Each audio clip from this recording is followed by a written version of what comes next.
Enrollment surges, the governor cautions. Ballot issues, litigation, always the certainty.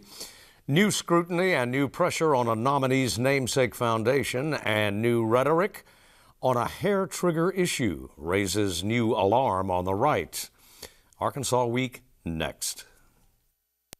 Arkansas Week is made possible in part by the Arkansas Times, keeping you informed by covering people, events, and politics in Arkansas. By FM 89, KUAR in Little Rock, with in-depth news reporting, analysis, and discussion each weekday.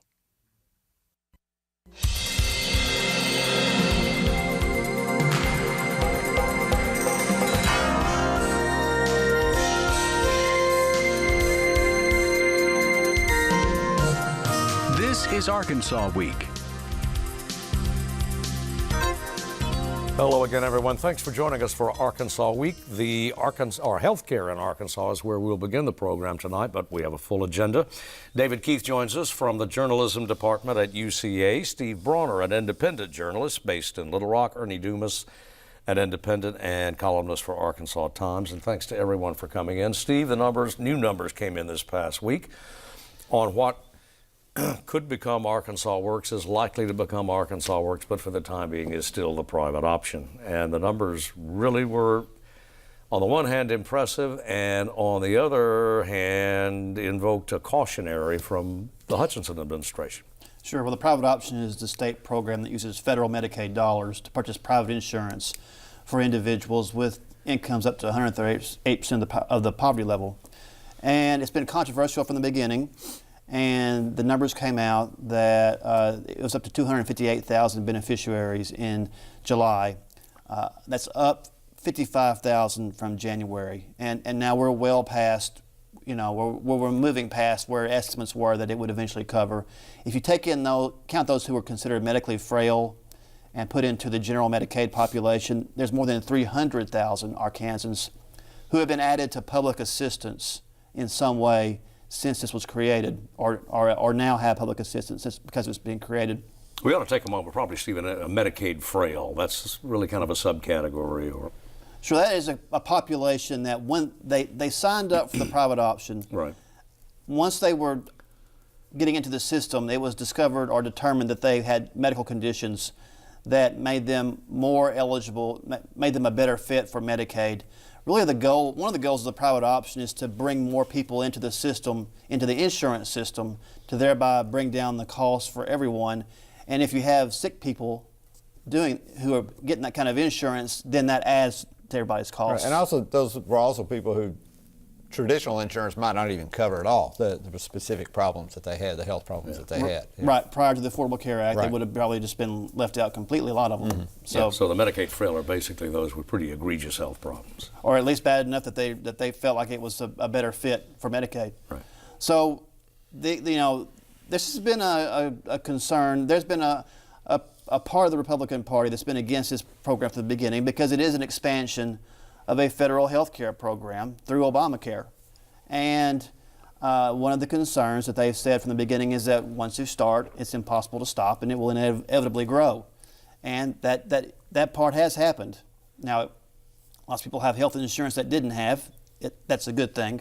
But the cost will increase, and starting next year, Arkansas will be responsible for 5% of the costs. Right now, the federal government is paying for all of it. It goes up to 10% by 2020. So it's a concern, a growing concern, and the governor, who has been a champion of the program since he became governor, did express some concern. His program, his version, Arkansas Works, is meant to try to slow some of those issues, but whether or not it will is still to be determined. Yep. But of course, even though Arkansas is going to start, the state government is going to pay some money out of the Treasury starting next year, and then, as you say, it goes up to 10% of the total cost by 2020. But nevertheless, all the studies have shown that even with this great growth, that the Treasury will be held harmless for quite a few years. In fact, we'll get more money. The Treasury will be richer as a result of this than it would have been otherwise. So you've got that. Of course, somebody's paying for it, and of course, all that money will be paid by the federal government, so it will drive up, I guess, the federal costs quite a bit. But even at that, for the long term, as far as we can see now, the state government will not be paying.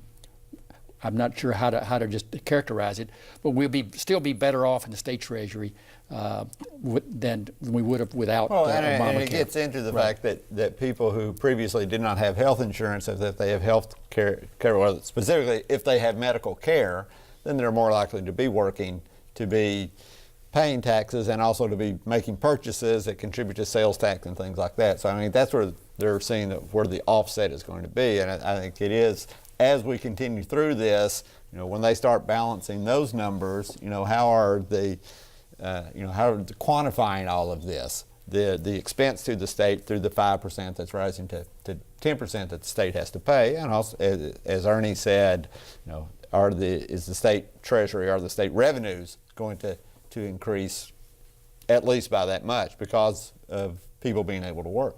And also all the federal money coming in, right, sure, and stimulating the economy. Plus, every time somebody is added to the private option or Arkansas Works rolls, there'll be premium taxes. So the state insurance premium taxes have greatly increased since 2013, and will continue as every time somebody new is added to the rolls. So it all kind of balances itself out. But the biggest impact, I think, is all these 325,000 people now who have insurance now who didn't have it, and for many of them it's been a lifesaver. Many of them have been able to return to work. The disability rolls have kind of flattened out.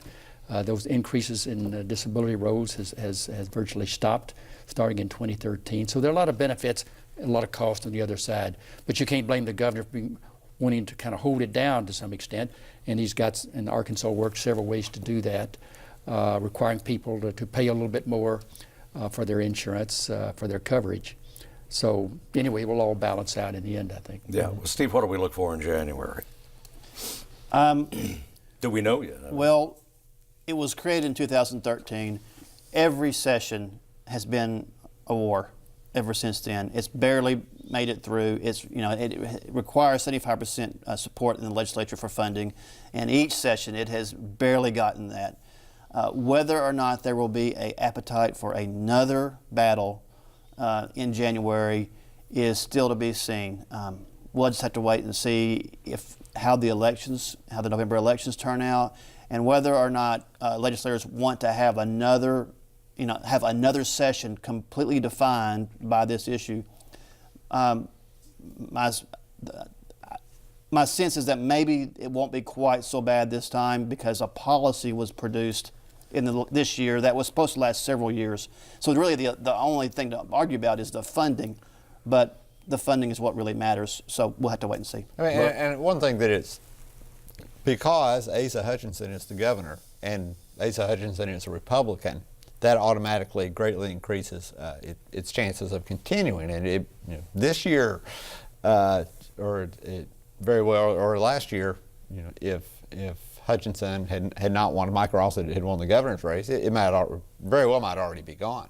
And also, going back to the primary, quite a few of the incumbent legislators who were private option supporters and they were opposed by private option opponents, they were able to win their primaries and advance to the general election, which speaks well for the governor's chances of continuing the program in January in the legislature. Well, on this last weekend of August, it would appear that come January there will be no retreat in Washington in any way, but we'll get to that more in just a moment. The matter of higher premiums, Steve, is that going to require legislative action or?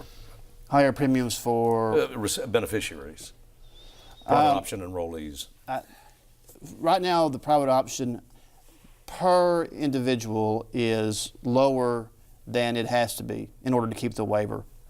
So, and currently the federal government is still paying for all of it. And Arkansas Works includes reforms that are supposedly going to hopefully reduce the costs.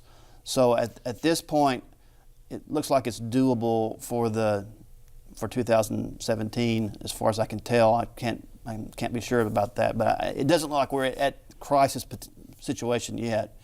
There's a lot of hope that as we get into it, we're going to have a new administration, one way or the other, come January. And there's a lot of hope that whoever it is, including if it's Hillary Clinton, or at least that maybe there'll be some more flexibility. The Obama administration has really drawn some lines in the sand where it would not move, that Governor Hutchinson would have loved for it to move. Maybe either Hillary Clinton or Donald Trump would be willing to move things in a different direction that will enable Arkansas to find some cost saving and so that we don't have to do anything more. Okay. I suspect if Hillary Clinton is the president and the Democrats retake the Senate, which is a mathematical probability right now, according to the polls, the Republicans will still control the House of Representatives. But I think the chances will increase that there will be some changes made by law in the Affordable Care Act. One of those might be to raise the federal contribution at some level for those people under 400%, which is discouraging a lot of people from buying insurance. It's still prohibitively expensive for low-income people who don't qualify for the Medicaid. So I think there'll probably be some changes there, but they'll have to get it through the House of Representatives if they can get enough Republican representatives to go along to make those changes. That should reduce some of the pressures in Arkansas, states like Arkansas as well. Well, in addition to you-know-what on the November ballot, there are a number of ballot issues, or possibly could be, and inevitably, nothing gets on the ballot in terms of an initiative referendum without being vetted at multiple levels and ultimately in the courts, it would seem. Ernie, that's holding true this time. This happens every 2 years when we have initiative proposals on the ballot. They're always controversial, and usually they're efforts to knock them off the ballot even after the Secretary of State has certified the required number of signatures, and that's happening again. It looks like we'll have two marijuana issues on the ballot, one a constitutional amendment, the other initiated act. Initiated act is already on the ballot, allowing this as medical marijuana, and a lawsuit was filed this week that challenges the ballot title, says the ballot title is insufficient, doesn't properly explain what's in the ballot in the initiated act. So we'll have a court decision on that. There'll probably also be court cases on several other these ballot issues that are being put there by initiated act. For example, the nursing home amendment to reduce the liability of nursing homes for patients. So all medical professionals. All medical professionals, yes. But it's basically backed by the nursing home industry. So there'll be probably 3 or 4 court decisions in the next 6 weeks about that. All right. And with the suit that was filed this week against the marijuana amendment, of course, the group supporting the amendment, the one that got it on the ballot, collected the signatures, they had their amendment on. We voted on this previously, and there was a court challenge then. And the Arkansas Supreme Court said it's fine. We're going to vote on it, and it was defeated. And so they've brought this proposal back, and it's a mixture of the same group that is opposing it again. So like Ernie said, the challenge is over. In this case, the ballot title. That's one of the standard challenges that is made, whether it's unclear or incomplete or whatever it happens to be. The other standard challenge is over the collection of and validation of the signatures on the petition process. And the supporters of the amendment say, we fought this battle in court the last time, and we won then, and we fully expect to win this time as well. We think, and obviously that ballot title was approved by the Attorney General. I think there was some editing that was done or amendments that were made to it, but as is required, the Attorney General approved the ballot title, and of course it is that same ballot title that's being challenged in this lawsuit. Yeah, AG isn't necessary. It helps, but it's not a guarantee. Right. 2 years, I think everybody was surprised that the Medical Marijuana Act came very, very close to being ratified by the voters. Everybody was shocked by that. So this time, I think there will be a bigger battle, both primarily by the opponents of that. They're raising a lot of money. A lot of groups will be opposing it. Governor Hutchinson has come out against it, said it'll be expensive for the state and bad for the state. So it will be a bigger battle this time. But I think the polls indicate that it's very, very close. Well, but I think either one of those could one possibly thing win. that works against it is the fact that there's 2 marijuana proposals on the ballot, and when Or people, maybe 2. well, maybe if today there is a chance of 2, and people, if they are unsure what they're voting on, they're more likely to vote no. And so if they aren't sure, maybe they support one and they get into the polling place and they're not sure which one it is they like and don't like, they're more likely to vote no on both of them than yes on both of them. There's not too much difference between the two. Both of them legalize medical marijuana. They have some other differences, but people can go vote for both of them, and then they can and have to sort them out and see which one is passes, or else the court might say you have to modify both of them. You have to work together, and parts of one would be the law, and parts of the other would be the law, I guess. But that's a possibility. Arkansas and the national election. New pressure this past week on the Democratic nominee to either just shut down, and her family either just shut down the Namesake Foundation, Steve, or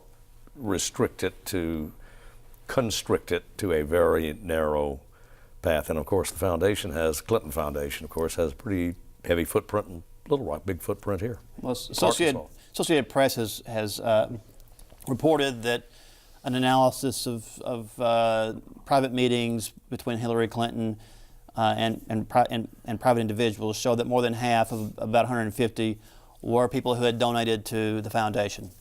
And so that raises questions of whether or not people are getting influence and access based on money to the Secretary of State at the time, based on money they get to the foundation. And then now what happens if she becomes president?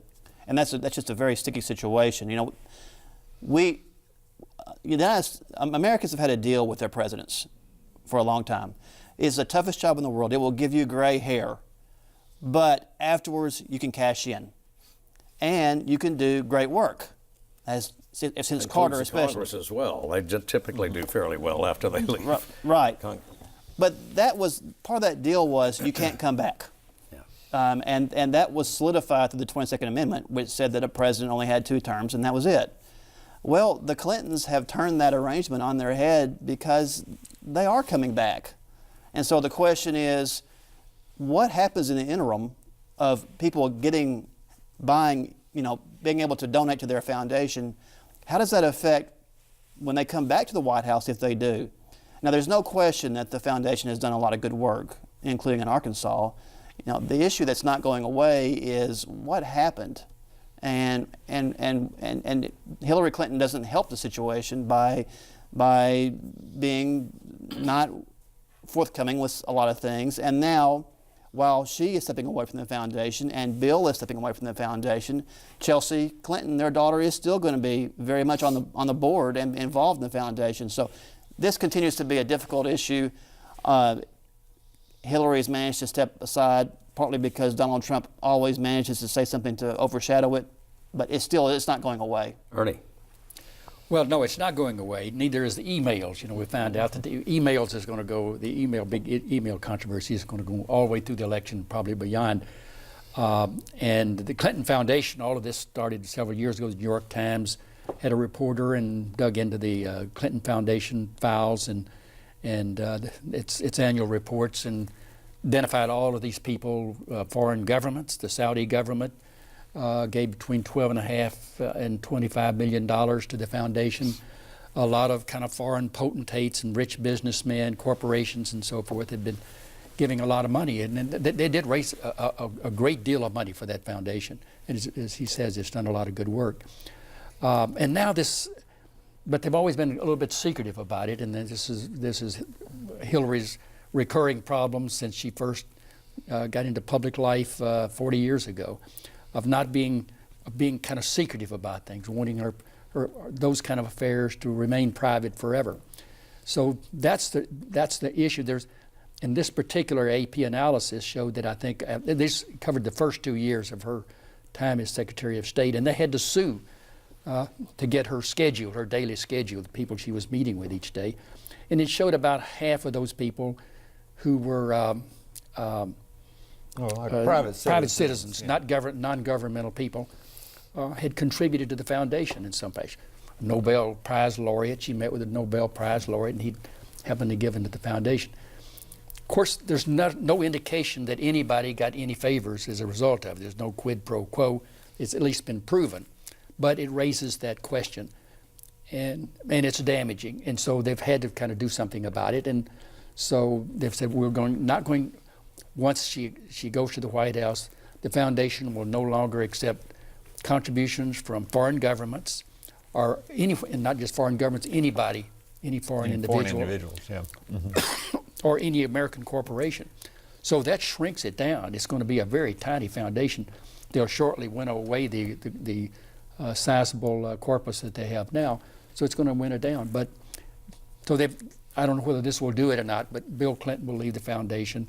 She will have nothing to do with the foundation, but Chelsea will. One suspects it won't have much to do with it, or it won't quiet things down. No, I mean, it as won't. long as there is a Clinton connected with the foundation. That's right. Or as long as there is a foundation. Mm-hmm. And part of the what the Clinton campaign says, well, these individuals, even though they have met, even though they did meet with Hillary Clinton, they are in the types of positions, they are doing international work or whatever, where it is.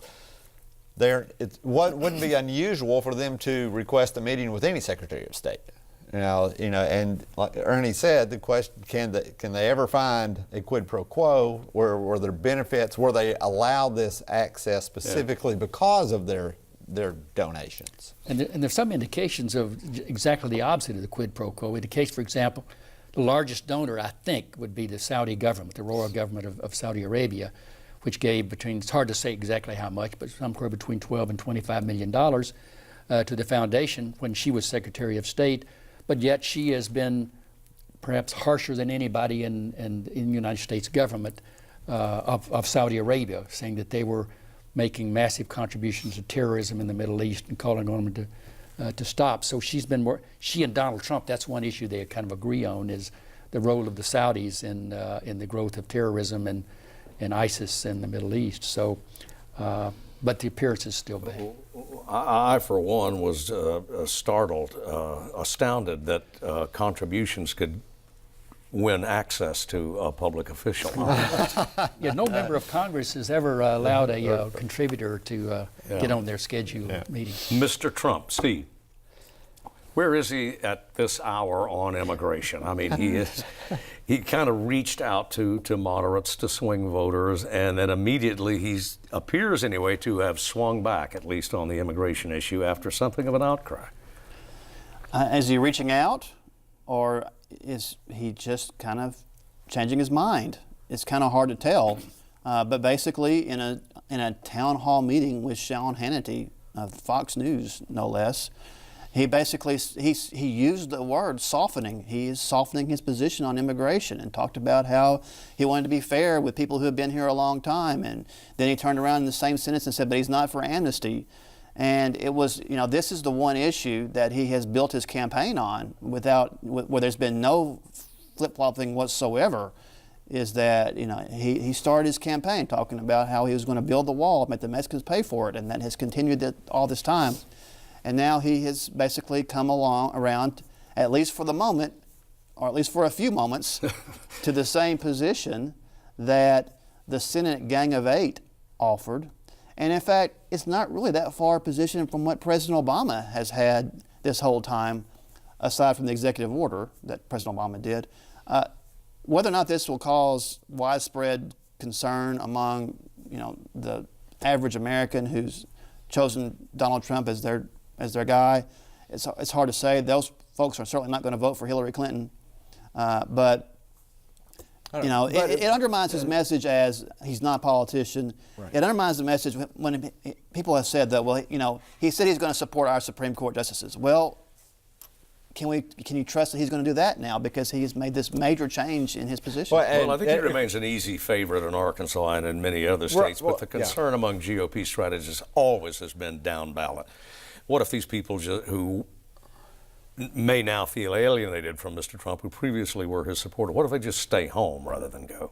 But I mean, I think that would be a concern, and we've talked before about are the Republicans just going to, in a sense, say, okay, we're going to put the presidential race aside and make sure that we hold on to the U.S. House and hopefully hold on to the U.S. Senate and also at the state legislative level as well. They may continue to put that effort there. But, getting back to immigration, Trump immediately got a lot of criticism from a lot of prominent national conservatives as well. And then his campaign came out and said specifically, oh no, he's not softening his position. So like you said, at this hour, where exactly is Trump on immigration? That's what politicians always do. That's true. I agree. And he's been not a politician this whole time. So that's the problem.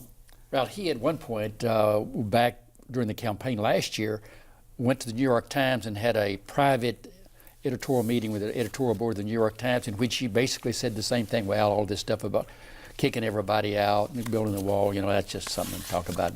We'll do something else. But so who knows what it'll be?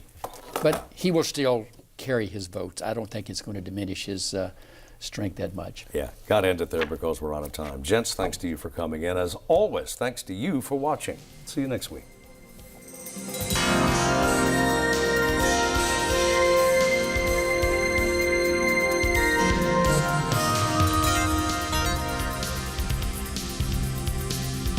Arkansas Week is made possible in part by the Arkansas Times, keeping you informed by covering people, events, and politics in Arkansas.